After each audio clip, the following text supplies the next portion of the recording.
Okay. Hi, everyone. One of the joys of doing a live stream is that you're actually going live. And if there's a mistake, then there's a mistake and you have to kind of roll with it. So hopefully you can all hear me this time. I'm back to talk about the themes that I've been going over once again this year. I've done a couple of times already this year. I did this last year, which is to look at the episodes, or at least the episode themes of the TV show Project Blue Book, and to go over the historical reality behind the themes as best as I can. There's a lot of people out there who like the show, but they're not UFO specialists. How many people really are? And so when they see certain things covered in the show, they think, is that really what happened, or is that fictionalized? And the fact is, like all TV shows, this one fictionalizes a lot of the themes that they have in there. But there's also a core of historical truth that they do portray in that show. So what I wanted to do is look at the third episode of season 2 and kind of do the same thing that I've been doing all along. And now episode 3 was basically their Area 51 show. Now, to anyone with the slightest bit of knowledge, either of UFOs or of Area 51, you're going to realize that having a couple of Project Blue Book investigators head out to the Nevada desert and investigate alien abductions at Area 51, well, to say the least, that's a tad unrealistic. That never happened in reality, not even close. Area 51 back in the 50s was so ultra secret. Certainly the folks in the Blue Book program, there's no evidence at all that they had any idea that there was any place like that whatsoever at the Nevada test site. So no, it's not realistic. On the other hand, there are genuine connections of Area 51 to the UFO subject, and I want to talk about some of those. Now, there's no way I can do a comprehensive survey in a live stream that I'm estimating will be about 20 minutes, but I do want to go over some of this with you. In the first place, we should point out that what we call Area 51 is part of a much larger area called the Nevada test site. That's a region about the size of a small country, which the United States government has been using since the 1950s for different very secret programs that they consider essential for national security. Probably the main reason for this area is just simply how remote it is. I mean, this is really one of those places where someone can easily say, you can't get there from here. It's massive. It's very dry. It's not easy to live out there, and very few people have lived out there. It's got desert. It's got mountains around it. And for decades, a large portion of the Nevada test site was used to drop hundreds of hydrogen bombs for testing purposes, turning that whole area into moonscape. But the area also has a number of former lakes that all dried up millions of years ago, which are nearly perfectly flat. They're perfect for testing experimental aircraft, which is what made Groom Dry Lake. That's the area that dominates, that's the region that dominates Area 51. It makes it so important. You've got several miles of perfectly flat ground there out in the middle of nowhere. So why not test the high altitude U-2 spy plane there, which is what they started doing in 1955. Now, it's common to say that no one was out at Area 51 until that time, until 1955. But in fact, during the Second World War, there was an airfield on the Groom Lake site. You can look this up in Wikipedia. And that began service in 1942 as it was called the Indian Springs Air Force Auxiliary Field. And we're told that it had 2 unpaved runways, each about a mile long. But it was the CIA and Lockheed that we learned really got Groom Lake and Area 51 going starting in April 1955. And that was to do the testing of the U-2 spy plane. Now, I'm sure there's no doubt that this element was a key element, maybe the key element in getting Groom going as a secret, major secret base during the Cold War. But I want to point out that even now, or in 2020, that the early history of this base is not really accessible to the public. How many years has it been? 70, almost 70 years. when conventional researchers try to strong arm people into believing that there's no UFO connection to this base, you got to be aware that that's either a specific tactic to deceive you, or more commonly, I think it's just based on ignorance. So one thing to keep in mind is that until 1989, only those insiders who worked there and a very few citizens in the nearby areas who might have heard vague rumors, and really nothing more than that. They're the only people who had any inkling at all that there was something out there in the Nevada desert. So right up until 1989, excuse me. Now, the rest of the world had no idea. And then along came a young man named Bob Lazar, who went public in a series of interviews with Las Vegas journalist George Knapp, not only outing this very important secret base that no one knew about, but he did so explicitly with a connection to UFOs. And this is something that I think is always worth emphasizing. This place was incredibly secret, and indeed its existence wasn't even officially recognized by the US government until 2013. It had been sort of unofficially acknowledged before then, but you didn't really get an official statement until 2013. It's not that long ago. And if it hadn't been for Bob Lazar, you really have to wonder how long it would have taken the world to have any discussion about this place at all, if ever. Now, when you look at the sources of so-called authoritative information about Area 51, and yes, that phrase is increasingly being used, authoritative. You see it on YouTube, you see it on Google, you see it on Facebook. We all know what this is about. This is a kind of a counterattack by the establishment to push aside narratives that they don't like, marginalizing alternative news sources that are not part of the corporate media establishment. Yes, we all know that. So whenever you hear the so-called authoritative sources talking about Area 51, you should find that phrase offensive, first of all, authoritative news. Like, this is supposed to be, we tell ourselves, this is a democratic society with free flow of information. So when you get an official corporate establishment source telling you this is authoritative, you should be offended by that. Like, you have a brain inside your head. You have the ability to think for yourself. You don't need an authoritative source to tell you what you're supposed to believe. That's my take on it. But anyway, if you want to find these so-called establishment authoritative sources, probably the easiest place to go is Wikipedia. On any subject that pushes any boundaries to the establishment line and all, Wikipedia has become nothing other than a propaganda arm of that establishment. Any source of so-called authoritative information that uses its position for anything other than a dispassionate search for the truth, in my view, is engaging in a form of intellectual treason. And that's what Wikipedia does regularly. They use their position not for the search for truth, but to strong-arm you into believing something. And you see this very clearly when it comes to UFOs, and you see it very clearly with how Wikipedia handles Area 51. So the wiki entry on Area 51 is it's a fairly medium-length article, and there's a lot of on the Oxcart program by the CIA. There's the stealth program and things like this. And then there's a very short section entitled UFOs and Other Conspiracy Theories. UFOs and Other Conspiracy Theories in connection with Area 51. Now, do we really have to keep pointing out that the very phrase conspiracy theory was a 1960s creation of the CIA? Because it was. That phrase, conspiracy theory, was developed specifically as a form of propaganda to smear people who didn't believe the officially sanctioned lies back then about the Kennedy assassination. You can look it all up. The documents are there. I've talked about it on this very channel, which I think that got demonetized, if I'm not mistaken, by YouTube. Thanks, YouTube.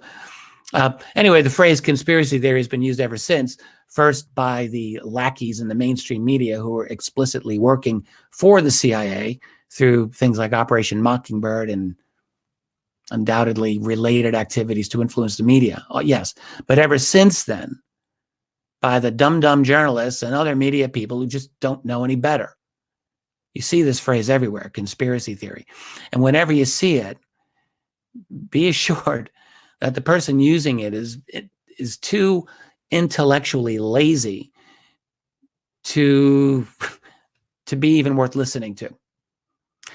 You know, the phrase conspiracy theorist is like a blanket denial that any kind of covert, any kind of secret, any kind of conspiratorial actions never happen.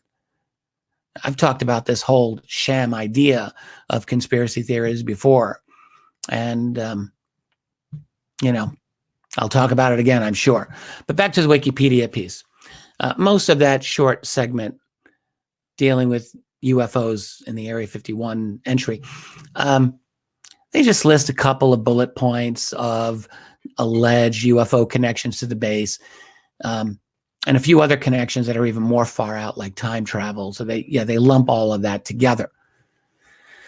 Now, there's no overt debunking commentary on these so-called conspiracy theories. They're just bullet points. But the section does take a paragraph to trot out a very tired and literally unbelievable claim from the CIA from years ago that flights of its secret aircraft back in the 50s and 60s were the cause of a lot of UFO reports. There's one sentence, I'm just going to read it to you, that's clearly a falsehood in this Wikipedia article. But of course, that doesn't stop it from becoming authoritative information for you. The sentence is, many sighting reports came to the Air Force Project Blue Book, which investigated UFO sightings through air traffic controllers and letters to the government. That's a sentence in the Wikipedia article. And all I just have to say is, oh, really? And by many, may we ask how many? Like, I would like to know how many of the UFO sightings reported throughout the United States, or indeed throughout the world, during the late 1950s and into the 60s were caused by these aircraft flying out of Groom Lake. I would like to know if there's any researcher who can identify even 5 examples. I'd like to know if there's any researchers who can identify a single example of a U-2 spy plane being identified as a UFO, like for real. So ever since the CIA put this lie out in 1997, you hear lazy journalists and researchers repeat the statement over and over that this was the case. I don't know why. Maybe to try to make themselves like they know what they're talking about. I can't think of any other reason other than just to deceive you. But there is a reason to consider serious connections, not just to UFOs with Area 51 and the notorious S4, a couple of miles south of Area 51, but also to the task of testing exotic technologies relating to UFOs, all at that area. Yes, absolutely there's reasons to look at this. We don't live in a society with a transparent government. And any politician who talks about transparency in government is either lying or hopelessly naive. Our form of government long ago stopped being something that was even remotely something that you could call transparent. For a long time now, the United States has been an empire. And, you know, as I knew back in the days of ancient Rome, empires and republics don't mix. So in trying to get information about Area 51, researchers are in a very difficult position with some analogies, like genuine analogies, to researchers back in the days of the Soviet Union who were trying to get the truth out of their government. Those people back then, those Russians and Soviets, knew that their government lied to them. They knew that they were not going to get official confirmation of a lot of the things that they were looking for. They knew that sometimes they had to consider rumors or allegations, even if there's potential items on potential consideration, since other forms of information just were not available to them. And unfortunately, that is our situation today with so much of the U.S. national security state. And it is the case with Area 51 even now. Even now. It's an amazing thing to consider this. And one thing that I find very interesting about Area 51 is that it might have, it's really possible that it got its start not from the YouTube program, but in fact from the retrieval of a downed UFO. It's controversial. I agree with you. It's controversial. Okay. And I suppose I'm used to controversial statements, and even this one maybe is a bit of a stretch, but maybe it isn't a stretch. The crash of a UFO in the area of Kingman, Arizona, back in 1953, has been discussed by researchers since the early 70s, since there was a detailed statement that was given on this matter back at that time in the 70s. This was several years before researchers reopened the Roswell case. Think about that for a minute. A man named Arthur Stansel spoke to a very astute researcher named Ray Fowler. Stansel was an atomic scientist. He worked at Air Material Command at Wright-Patterson Air Force Base. So a very important place in the 40s and 50s, under the direction of a Dr. Eric Wang, who himself is a fascinating and even legendary figure.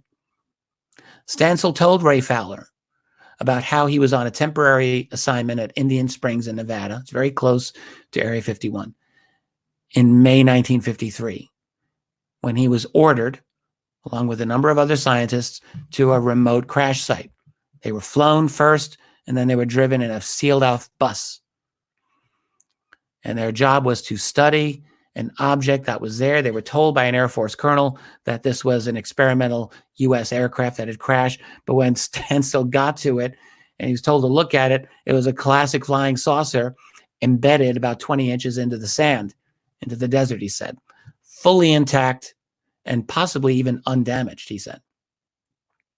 Now, there's a lot more to this case, and I had a nice conversation about it last summer with researcher Michael Schratt, which you can find on this YouTube channel. It's a great interview that Michael did.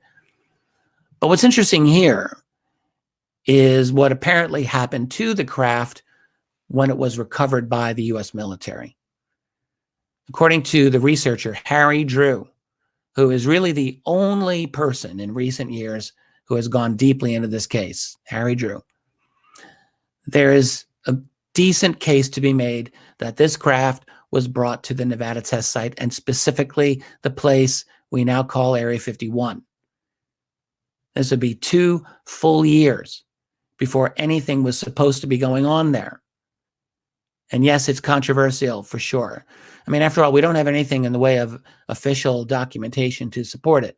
But I would say that such a case is absolutely possible and even plausible. And to those people who would have a knee-jerk reaction that it's impossible, I would just say, remember that there was a confirmed military presence in that area as early as 1942.